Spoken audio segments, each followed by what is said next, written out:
Welcome. This is nutrition to boost your energy. Now, not having energy is probably one of the most common complaints, and as you folks know, if you don't use your energy, it actually diminishes.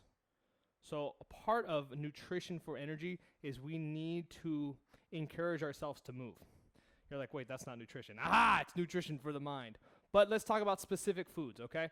This is not a caffeine boost of energy, right? You have a cup of coffee, rah, adrenaline spike. It's not going to feel like that. What we're looking for is sustained energy. So I'm going to start with the textbook, okay? Textbook says, if you want sustained energy, you need to maintain blood sugar levels. Have you guys heard that? Blood sugar levels. So in order to maintain your blood sugar levels, you want to consume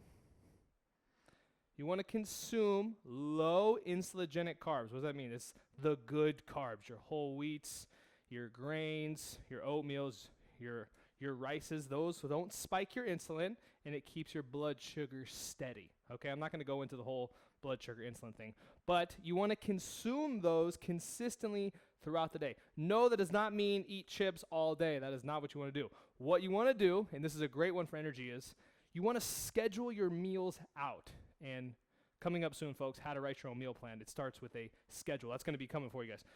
Breakfast, it's very standard. Lunch, dinner, a snack in between, right? So if all of those meals have carbohydrates, I'm going to be able to sustain my energy, okay? When you'll see drops in energy is you skip meals, right? So if you skip meal, your adrenaline goes up, you'll ride it high for a while, and then you will crash in that the midday slump, okay? If you eat a lot of high insulinogenic carbs, your sugars, your sweets, whatever, what happens is your blood sugar goes up really high, and all the insulin takes all the blood sugar into your muscles and you drop down.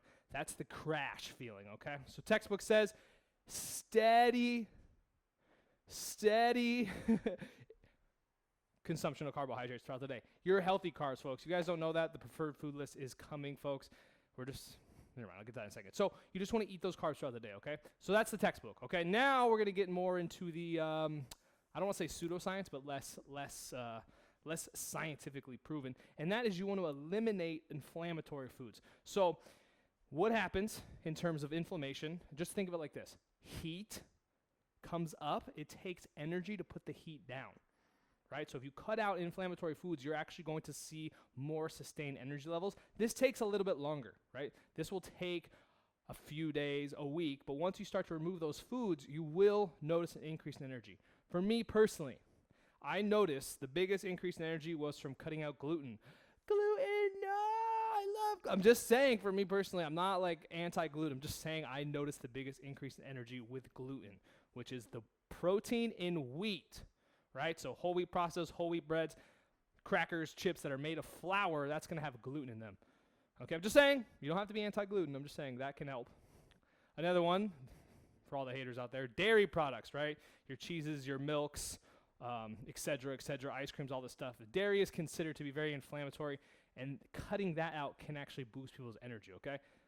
I'm just saying, okay, this is just my own experience and experience with clients. If you remove those two foods specifically over the course of a week, 2 weeks, you will actually notice an increase in your energy. The only way you're going to know is if you try it, right? Third one, alcohol. If you drink alcohol, right, it is sedating. It has this crashing effect. It'll feel good. It'll make you feel good. But over the course of time, as you consume alcohol consistently, that is an inflammatory product. That can actually diminish your energy levels. It also jacks up with the sleep, okay? So be careful in the alcohol drinking, folks. I know you guys like to drink alcohol. It's totally fine. I recommend no more than 3 alcoholic drinks per week, which for some people is so low, so we bumped it 9 per week, okay? That doesn't mean 9 in one day. I'm just saying that means 9 per week, and that's, So let's roll over nutrition. These are just really basic ones, okay, folks?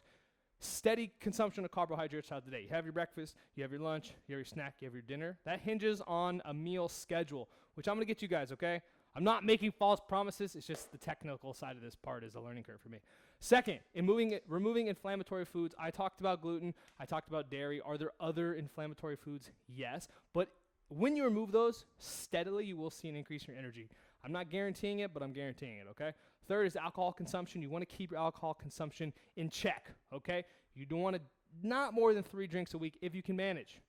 All right, if you like drinking a lot, 9 is technically acceptable for our population. But just be wary that the more that you drink consistently, the lower your energy levels will go.